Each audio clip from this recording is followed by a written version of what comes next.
Assalamualaikum warahmatullahi wabarakatuh. Bersama tim Ferrari 88. Rumah yang anda lihat yang cantik ini ialah package Ford Custom daripada tim Ferrari 88 berkeluasan 678 kaki persegi, mempunyai 3 bilik, 1 bilik mandi dan 1 bilik air. Keluasan ruang tamu Ford Custom daripada tim Ferrari 88 berkeluasan 14x10, mempunyai aluminium casement, lampu downlight, kipas 5 LED, langsir percuma daripada tim Ferrari 88.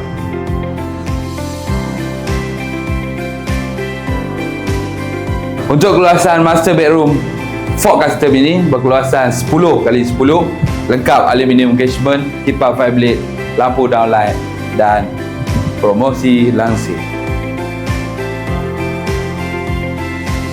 Untuk bilik yang kedua untuk Ford Custom berkeluasan 10x10, lengkap kipas 5 LED, lampu downlight dan promosi aircon daripada tim Ferrari 88. Bilik yang terakhir untuk Ford Custom berkeluasan 8x10, lengkap kipas 5 LED, lampu downlight, source current dan langsir secara percuma daripada Ferrari 88.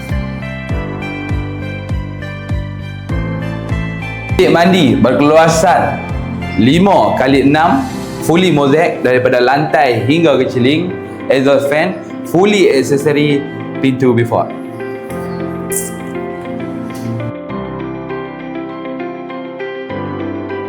Untuk toilet kita menggunakan pintu before. Option daripada tuan rumah memilih jamban cangkuk, fully mosaic daripada lantai hingga ke ceiling, lengkap 1 exhaust fan dan fully accessory toilet.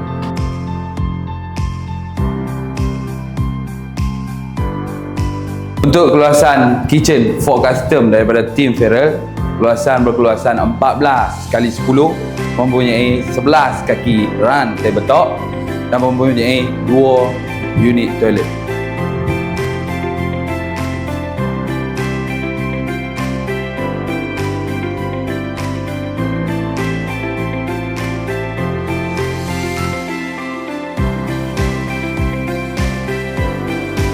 Alhamdulillah telah selesai dengan jayanya yang dibina oleh tim Ferrari 88. Hari ini adalah hari serahan di Alok Jenggui.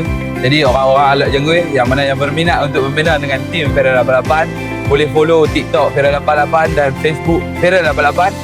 Ayo orang Alok Jenggui, bina dengan tim Ferrari 88. Kami bina, anda bahagia. Assalamualaikum warahmatullahi wabarakatuh.